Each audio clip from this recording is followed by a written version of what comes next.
ഒരാളെ ഉപദേശിക്കുമ്പോൾ അയാളെ അടച്ചാക്ഷേപിച്ച രീതിയിലുള്ള ഉപദേശം ഒരിക്കലും അയാൾക്ക് ഗുണം ചെയ്യൂല, നമ്മൾക്കും ഗുണം ചെയ്യൂല.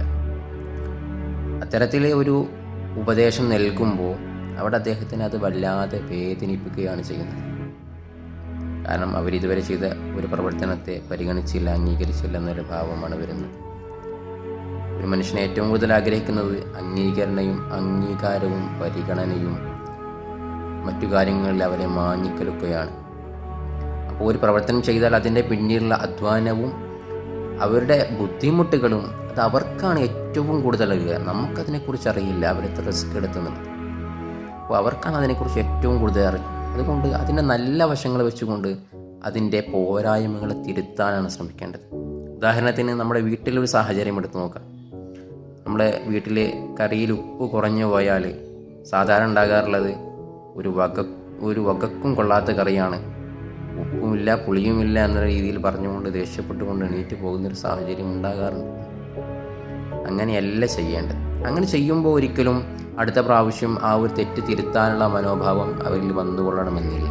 കാരണം താൻ ചെയ്ത പ്രവർത്തനത്തെ ഇത്രയും റിസ്ക് എടുത്ത് ഞാൻ ചെയ്തിട്ട് അതിനെ അംഗീകരിച്ചില്ല എന്നുള്ള രീതിയിൽ ആ ഒരു വാക്കിനെ വിലവെക്കാതെ പോവുകയേ ചെയ്യുകയുള്ളൂ.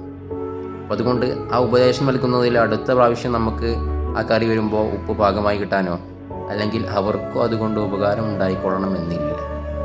മറിച്ച് നല്ല രീതിയിൽ അവരോട് പെരുമാറണമെന്നാണ് പറയുന്നത്. അഥവാ കറിയിൽ കുറച്ച് ഉപ്പ് കുറഞ്ഞെന്ന് വെക്കാം. ഈ സന്ദർഭത്തിൽ പറയേണ്ടത്, കറി നന്നായിട്ടുണ്ട്, നല്ല രുചിയുമുണ്ട്, പക്ഷേ കുറച്ചുകൂടെ ഉപ്പിടുമായിരുന്നെങ്കിൽ, ഉപ്പുണ്ടെങ്കിൽ കുറച്ചുകൂടെ രുചികരമായേനെ എന്നുള്ള രീതിയിലൊന്ന് പറഞ്ഞു നോക്കണം. കാരണം അവർ ചെയ്ത ഒരു പ്രവർത്തനത്തിലെ അതിനെ നമ്മൾ അംഗീകരിച്ചുകൊണ്ടാണ് മറ്റുള്ളവർ പോരായ്മയെ നമ്മൾ ചൂണ്ടിക്കാണിക്കുന്നത്. ഈ സമയത്ത് അത് അവർ അംഗീകരിക്കാൻ സാധ്യതയുണ്ട്. ഞാൻ ചെയ്തൊരു പ്രവർത്തനത്തെ അംഗീകരിച്ചു എന്നുള്ളൊരു മനസ്സ് വരുമ്പോൾ അവരതിനെ ഏറ്റെടുക്കാൻ സാധ്യതയുണ്ട്. അടുത്ത പ്രാവശ്യം വരുമ്പോൾ അതിനെ തിരുത്താനുള്ള സാധ്യതയുണ്ട്. അവർക്കവിടെ അധികം വിഷമവും വരാനുള്ള സാധ്യതയില്ല. ഇത്തരത്തിലായിരിക്കണം ഒരു കാര്യം ഡീൽ ചെയ്യുന്നത്.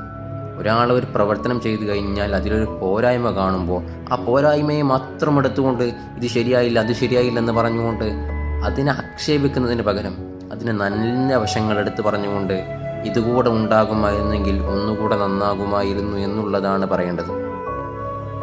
അങ്ങനെയാകുമ്പോഴേ അവർക്ക് പിന്നീടുള്ള ഒരു പ്രവർത്തനം, ആ പ്രവർത്തനം സാഹചര്യം വരുമ്പോൾ അതിന് നല്ല രീതിയിൽ ഹാൻഡിൽ ചെയ്യാനും അല്ലെങ്കിൽ നല്ല രീതിയിൽ അതിനെ കൺവേ ചെയ്യാനും അവർക്ക് മനസ്സ് തോന്നുകയുള്ളൂ എന്നുള്ളതാണ് വാസ്തവം.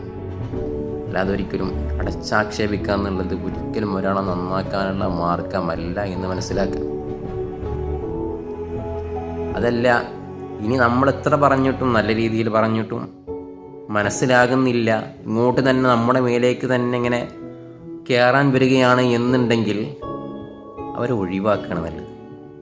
കാരണം അതിൻ്റെ അർത്ഥം നമ്മളിപ്പോൾ എന്ത് തന്നെ പറഞ്ഞാലും ശരി ഞാൻ അംഗീകരിക്കില്ല എന്നുള്ള ഒരു ധാരണ അവരുടെ മുൻപേ മൈൻഡിൽ സെറ്റ് ചെയ്ത് വെച്ചുകൊണ്ടാണ് നമ്മൾ മുന്നിലേക്ക് വരുന്നത്. അത്തരക്കാരാണെങ്കിൽ അവിടെ മൗനം പാലിക്കുകയാണ് ഏറ്റവും നല്ലത്. അല്ലെങ്കിൽ അത് കൂടുതൽ പ്രശ്നങ്ങളിലേക്ക് വഴിതെളിക്കും. അപ്പോൾ പ്രശ്നം വഷളാകാതിരിക്കാൻ മൗനം പാലിക്കുക, അവിടുന്ന് പിന്മാറിപ്പോകും. ഇത്ര മാത്രം ചെയ്യേണ്ടതുള്ളൂ. അവിടെ നമ്മുടെ ഭാഗം വിട്ടുതരില്ല എന്നുള്ള രീതിയിൽ ഹൊങ്ക് കാണിച്ചുകൊണ്ട് സംസാരിക്കാൻ നിന്നാൽ സംഗതി കൈവിട്ടു പോകും. അതുകൊണ്ട് കാര്യങ്ങളെ സന്ദർഭങ്ങളും സാഹചര്യങ്ങളും മനസ്സിലാക്കി പരിഗണിച്ചുകൊണ്ട് ഡീൽ ചെയ്യാണ് വേണ്ടത്. അത്തരത്തിലൊരു മാനസികാവസ്ഥയിലേക്ക് നമ്മൾ എത്തിച്ചേരണം. കാര്യങ്ങളെ മനസ്സിലാക്കാനുള്ള ഒരു പ്രാപ്തി നമുക്കുണ്ടായിരിക്കണം. MT പറഞ്ഞു വെച്ചതുപോലെ ചില സമയങ്ങളിൽ നിന്റെ ശബ്ദത്തേക്കാൾ നല്ലതാണ് നിശബ്ദത. എന്നാൽ മറ്റു ചില സമയങ്ങളിൽ നിന്റെ ശബ്ദം ഇല്ലാതാക്കുന്നതാണ് നിന്റെ നിശബ്ദത. അഥവാ ആവശ്യമുള്ളിടത്ത് സംസാരിച്ചില്ലെങ്കിൽ അവിടെ ആൾ വടിയായി പോകും.